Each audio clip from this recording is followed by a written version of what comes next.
दोस्तों, इस कहानी में आपको बुद्ध और एक गर्भवती स्त्री की कहानी है। आप इसे ध्यान से पढ़िएगा। विरुद्ध कैसा षड्यंत्र रच रखा हो, लेकिन बुद्ध अपनी करुणा के चलते वहां जाने से खुद को नहीं रोक पाते। सभा की शुरुआत होती है बुद्ध के साथ कुछ तीखे प्रश्नों से। बुद्ध से ईर्ष्या करने वाले लोगों का यह प्रयास होता है कि बुद्ध से कोई ऐसा प्रश्न पूछा जाए जिसका उत्तर बुद्ध ना दे सके।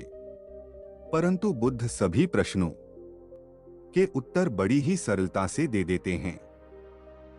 सभा में उपस्थित लगभग सभी लोग अपने अपने प्रश्न पूछ लेते हैं और उन्हें उनके उचित उत्तर भी मिल जाते हैं। अचानक वहां एक स्त्री आती है और बुद्ध से कहती है, आप ध्यान की बात करते हैं, आप ज्ञान की बात करते हैं, आप सत्य की बात करते हैं, आप लोगों को सत्य के मार्ग पर चलाने की जिम्मेदारी लेते हैं।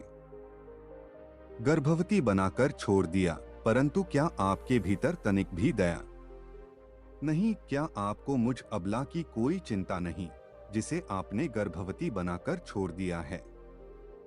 क्या आपको मेरे पेट में पल रहे बच्चे की कोई चिंता नहीं? उस स्त्री की बात सुनते ही सभा में हड़कंप मच जाता है। सभी लोग एक दूसरे से बातें करने लगते हैं। उस सभा का ही एक व्यक्ति खड़ा होता है और कहता है, अरे, स्त्री के सौंदर्य के सामने तो बड़े बड़े ज्ञानियों ने घुटने टेक दिए, फिर ये बुद्ध क्या है? फिर कोई और खड़ा होता है और कहता है, हमें बुद्ध से यह उम्मीद नहीं थी कि बुद्ध इतना नीचे गिर जाएंगे। इसी तरह से सभा के बहुत सारे लोग खड़े होते हैं और बुद्ध को भला बुरा कहते हैं।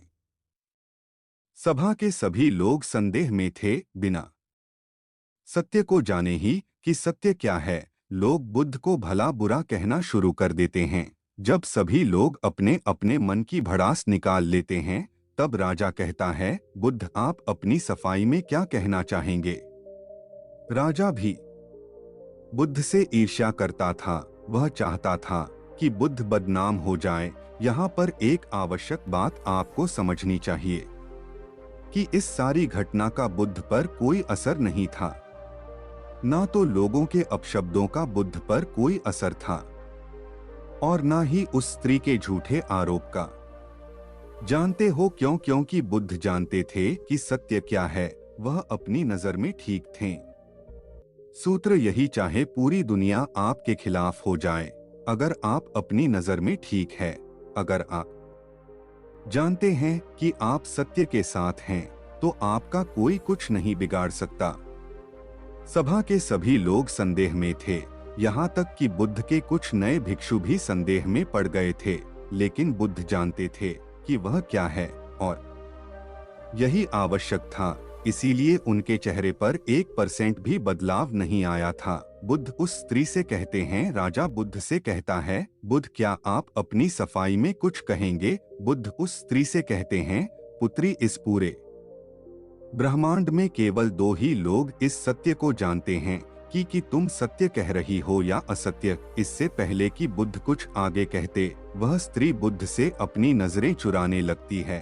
असत्य का सहारा लेने का अर्थ है कि आप अपने भीतर डर का बीज बो रहे हैं। अब यह बीज जैसे जैसे वृक्ष बनेगा, वैसे वैसे आपकी समस्याएं बढ़ती जाएंगी। उस सभा का ही एक व्यक्ति उस स्त्री से कहता है, तुमने बहुत बड़ी बात कही है।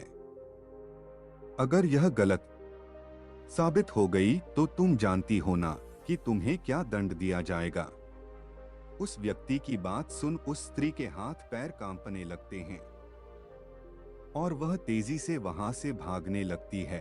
तेजी से भागने के कारण उस स्त्री ने अपने पेट से जो गठरी बांध रखी थी, वह खुलकर जमीन पर गिर पड़ती है और सत्य सबके सामने आ जाता है। उस स्त्री ने अपने पेट से गठरी इस तरह से बांध रखी थी जिससे लग रहा था कि उसके पेट में बच्चा है। राजा उसी समय उस स्त्री को बंदी बनाने का आदेश देता है, परंतु बुद्ध के कहने पर उस स्त्री को क्षमा कर दिया जाता है। एक बात हमेशा याद रखना कि धैर्य और आपका आपकी ही नजरों में सही होना आपको बड़ी से बड़ी समस्या से बचा सकता है। दोस्तों, आपको कहानी कैसी लगी कमेंट बॉक्स में जरूर बताएं। दोस्तों, हम आशा करते हैं कि आपको बुद्ध और गर्भवती स्त्री की कहानी